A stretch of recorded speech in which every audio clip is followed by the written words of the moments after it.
Hello and welcome to the Q30 Newscast. I'm Brenna Oricoli. And I'm Victoria Saha. On September 11th, Quinnipiac held a 9/11 memorial on its main campus. The memorial was held in the evening by Religious Life and Residential Life. It was to remember and honor those who lost their lives 15 years ago.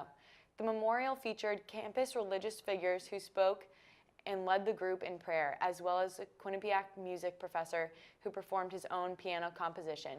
The memorial ended with students lighting candles and raising them to the sky. With the new school year comes a new Quinnipiac logo.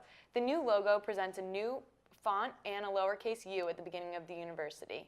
Michael Brennan took a look at the changes that have taken place.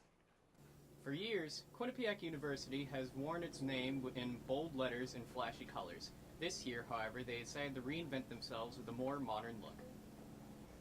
A new logo was created this summer that changed the font and makes the word university lowercase. It also places much more emphasis on the school's blue color than its gold color. This is part of a general rebranding strategy Quinnipiac has been attempting since last semester. The school conducted research through focus groups and surveys, trying to figure out what students want. Keith Rhodes, Vice President of Brand Strategy and Integrated Communications, says that we knew that we needed to update our brand identity to fit our new strategy. We were looking dated. But junior Afsha Kazan doesn't like the new logo, saying that it can make our school look unprofessional. I know they were saying they want to try to make Quinnipiac like a one-word thing, sort of like how Yale or Harvard is. So I get that they're trying to do that, but I feel like if you make the lowercase, people don't take you as seriously. Junior Mikey McKinley, however, likes the new logo and understands why they're trying to change their image. I like the new logo. I know that there's been a lot of backlash about it, but I personally love Quinnipiac, and I definitely see their mission to kind of rebrand us and get us more on the map, and I appreciate it. Overall, Rhodes' mission is to differentiate the school from other universities and put Quinnipiac on the map, saying, quote, "We can't do that if we look like everybody else." I'm Michael Brennan, reporting for the Q30 Newscast. With the recent backlash over the lowercase u in the logo, a student has started a petition on change.org to revise the new logo, and it includes in a letter to administration that has over 600 signatures. The petition also includes multiple comments from current and former students. A Quinnipiac sorority is hosting its very own Confidence Week. Kappa Delta sponsored the first ever Trash Your Insecurities program, where students wrote their insecurities on a piece of paper, crumpled it up, and put it in a trash can. Students received insomnia cookies for participating. The confidence events will be held all this week. And when we come back, Relay for Life took place on Mount Carmel campus this past weekend. And there have been some big changes in the Cafe Q this year.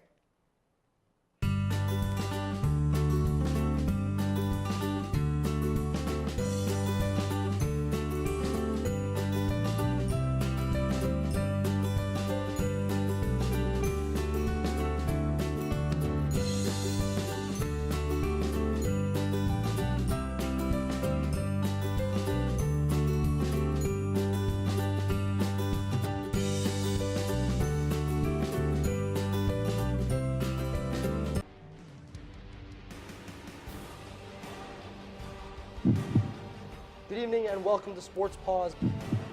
In the end, we're here to win the championship this year.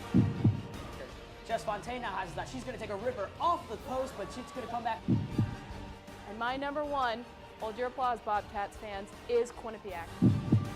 All right, Victoria, you know what time it is. It's top 5 plays of the week. My favorite time.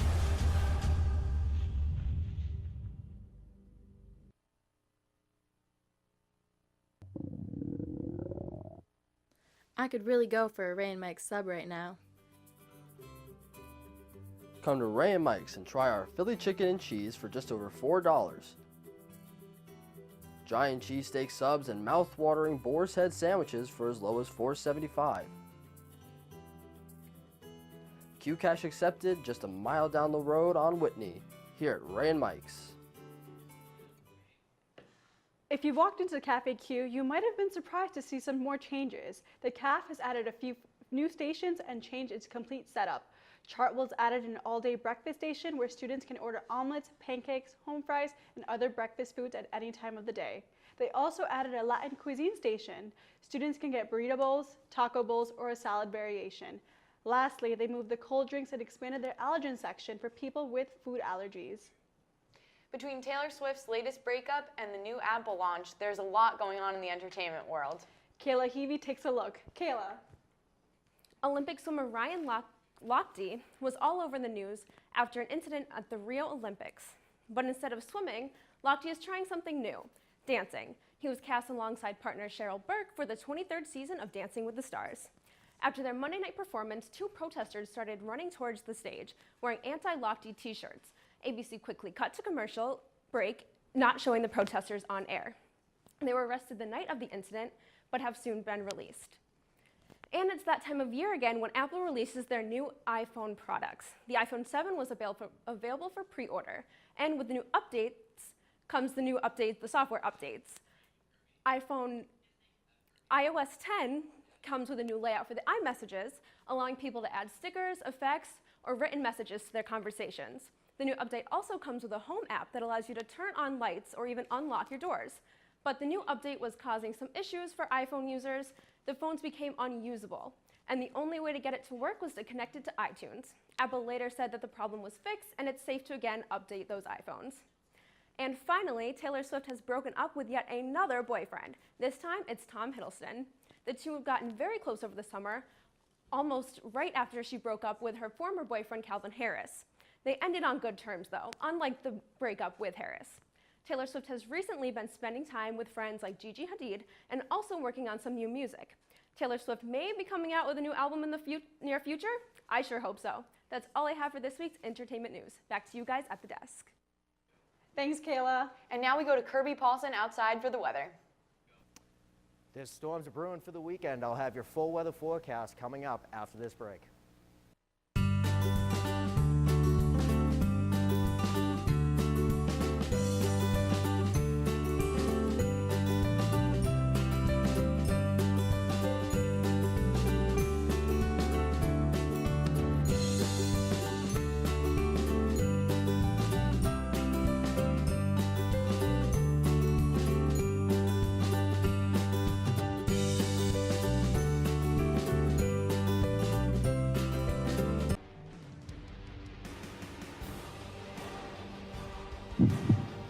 Good evening and welcome to Sports Pause.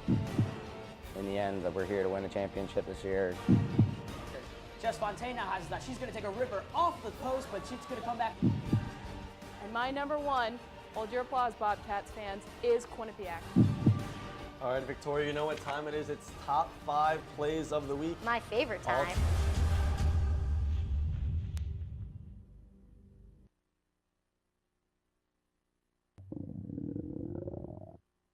I could really go for a Ray and Mike sub right now. Come to Ray and Mike's and try our Philly chicken and cheese for just over $4. Giant cheesesteak subs and mouth-watering boar's head sandwiches for as low as $4.75. Qcash accepted just a mile down the road on Whitney, here at Ray and Mike's. Bobcat Nation, this is Kirby Paulson. I'm here for weather. Let's jump right into it. We'll look at tonight's forecast. We're looking at about 56 degrees, maybe a couple scattered thunderstorms here and there, a couple of storms moving in through the tri-state area. A little bit breezy tonight, but let's take a look at tomorrow. It's going to be 73, sunny and dry. A little bit of wind here and there, but again, dry day. Take a hike up the Giant. It's going to be absolutely gorgeous. Take a look at the 7-day outlook. Thursday and Friday, it's going to be nice and dry. The dry weather is going to stay until Friday. Into Saturday, it's going to get a little more humid and moist. But again, Saturday is the day for Fall Fest, so make sure you get out there. Sunday, it might get a little wet and wild. We're really not sure. It looks like we're going to have some scattered thunderstorms and possibly some isolated ones as well. We're looking at about a 50 to 60% chance of storms. If you're headed to the Red Sox game at Fenway or the Mets game in New York, bring a rain jacket because it could get a little wet out there. Monday, you might have some isolated storms in the morning, but Tuesday and Wednesday, we're back to 80 degrees and beautiful and dry. Back to you guys at the desk. Thanks, Kirby. Student loans can be a hassle. Our very own Andrew Badillo spoke to students about their emotions towards their student loans.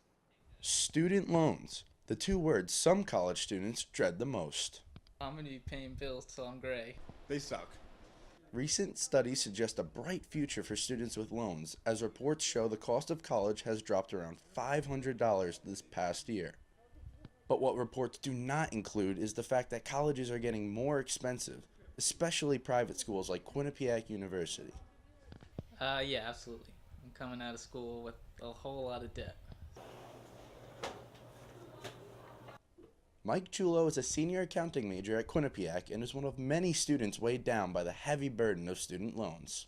Despite his situation, Chulo is confident he will be able to survive his student loan battle. So back when in high school, when I figured out that I wanted to do accounting, one of the biggest things was that I knew that the accounting field, the jobs are pretty stable, once you have one.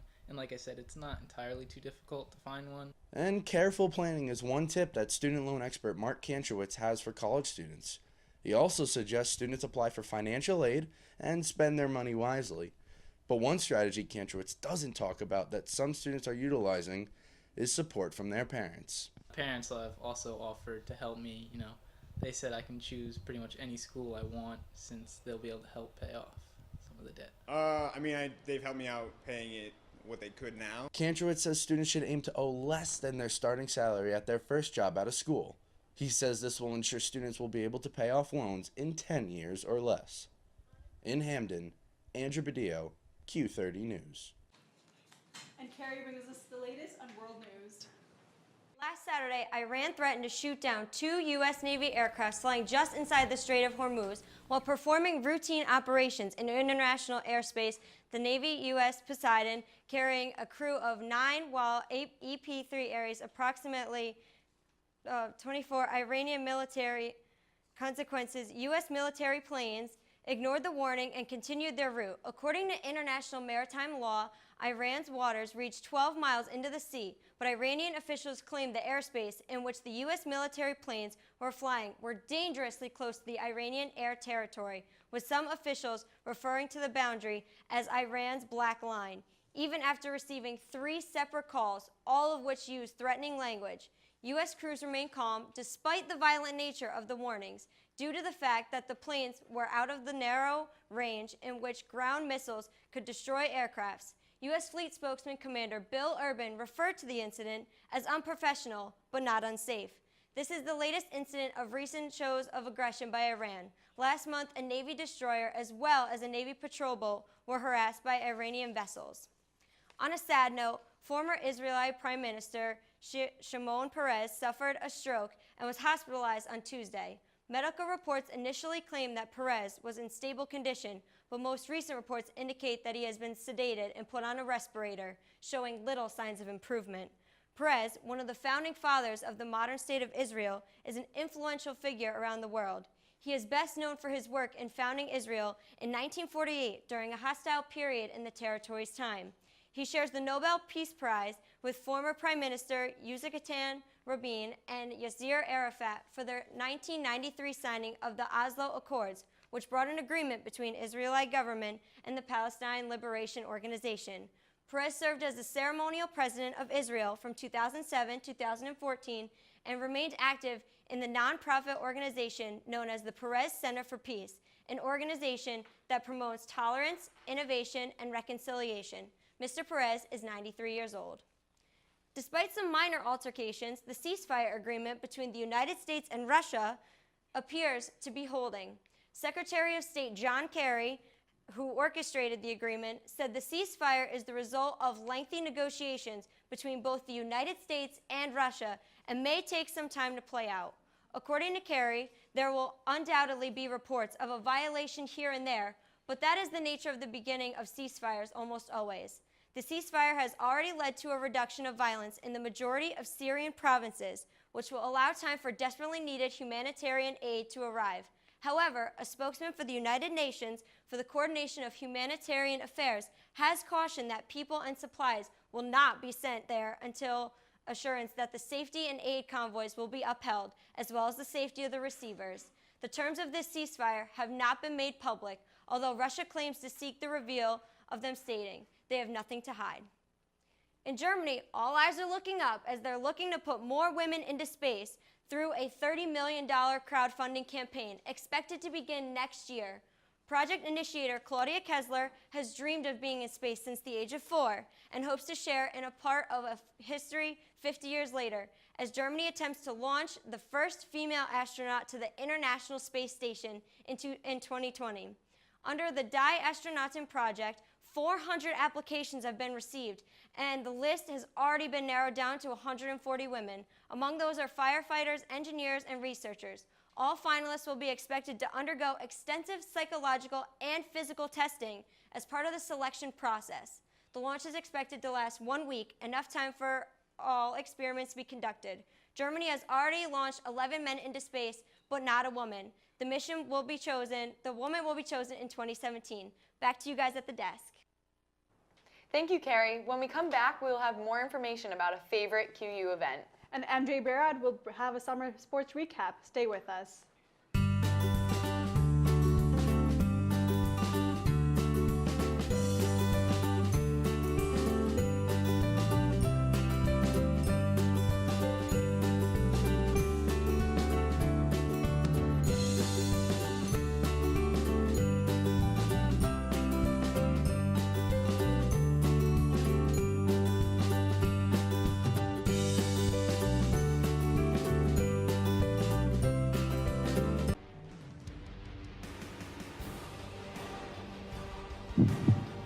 Good evening and welcome to Sports Pause. In the end, we're here to win the championship this year. Jess Fontaine now has that. She's going to take a ripper off the post, but she's going to come back. And my number one, hold your applause, Bobcats fans, is Quinnipiac. All right, Victoria, you know what time it is? It's top 5 plays of the week. My favorite time.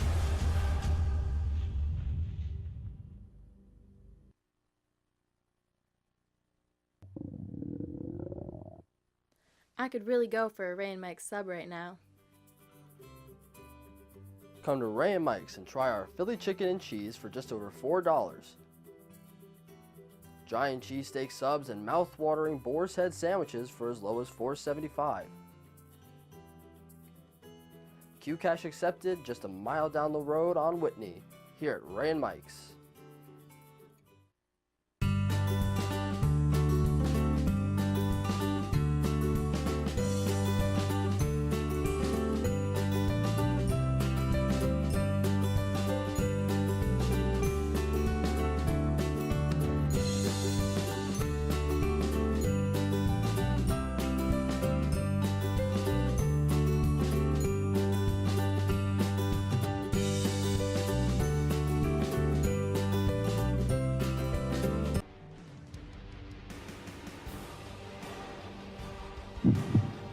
Good evening and welcome to Sports Pause. In the end, we're here to win the championship this year. Jess Fontaine now has that. She's going to take a ripper off the post, but she's going to come back. And my number one, hold your applause, Bobcats fans, is Quinnipiac. All right, Victoria, you know what time it is? It's top 5 plays of the week. My favorite time. Quinnipiac sophomores were presented with a new housing option. The Assistant Director of Residential Life, Michael Guthrie, emailed sophomores on Sunday about the potential switch. He gave students living in the village Forest Triples the option of moving to York Hill campus. There is already an overflow of sophomores on York Hill due to the lack of housing availability on main campus. The annual Quinnipiac Fall Fest concert is taking place this weekend. Quinnipiac's Student Programming Board is hosting Time Flies as this year's performer, and the opening act, is Hey Days.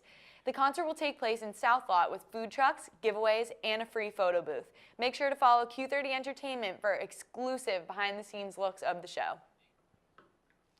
So, Fall Fest. I know, I'm so excited. I'm so thrilled that it's Time Flies. They're switching it up with not doing a country concert this year, so I think it'll be a little bit different. See, I refuse to attend this year because I love country. All 3 years I've attended because they're country artists. Wow, I wonder if other students will follow suit.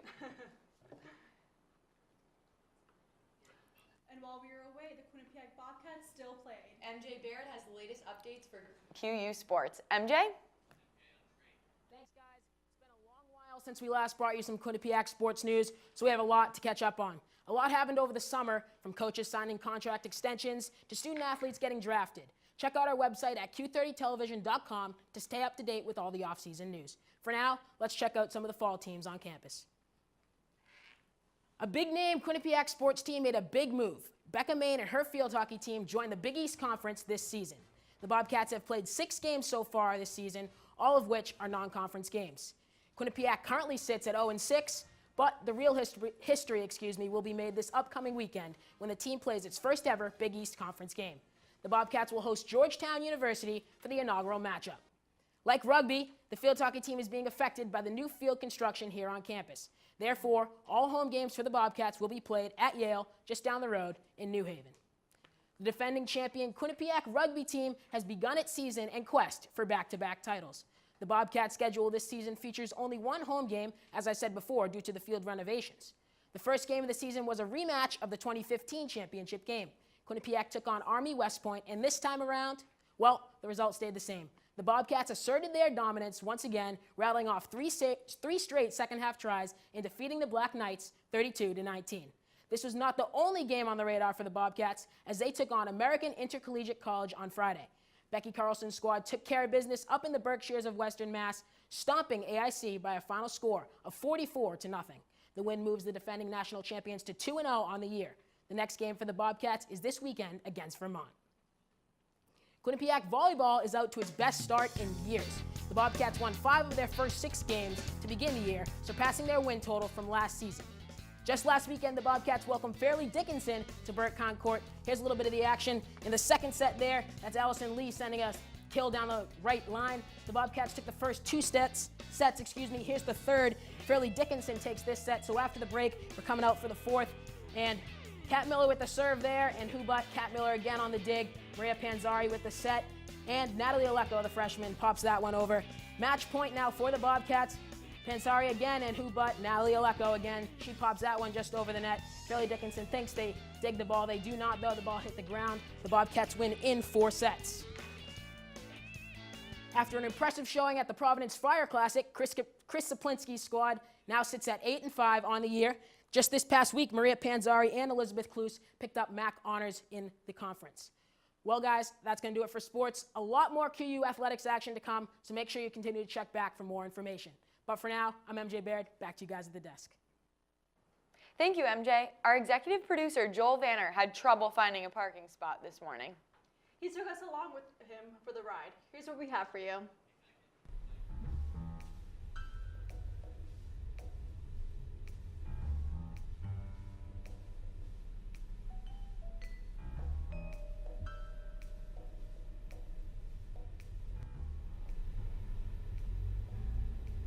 You know, I have never met someone who found a parking spot in Hilltop on their first try. I consider myself a record setter, so maybe that'll be me.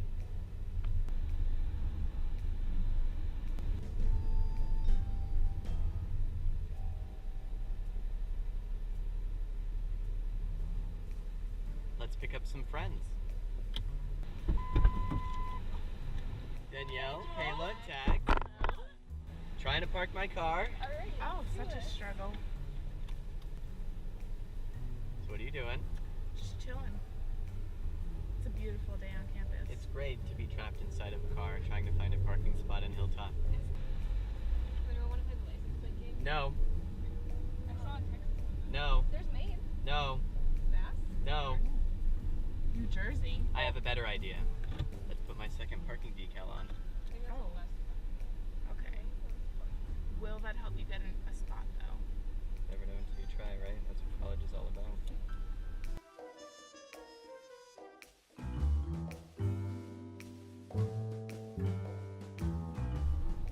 Two parking permits. That means I have 2 parking spots, correct? Correct. Incorrect. That's not what that means. Don't you go here?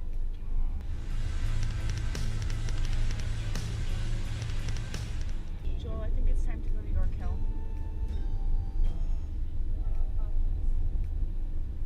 It's gonna be okay.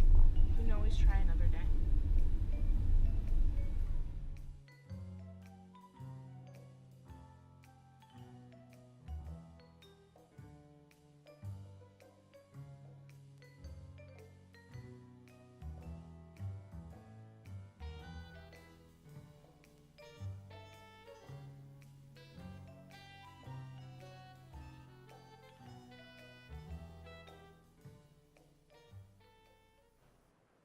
Well, that will do it for tonight's newscast. Make sure to follow us on Twitter and subscribe to Q30 TV on YouTube. For more information about our shows, visit q30television.com. I'm Victoria Saha. And I'm Brenna Oricoli. Good night.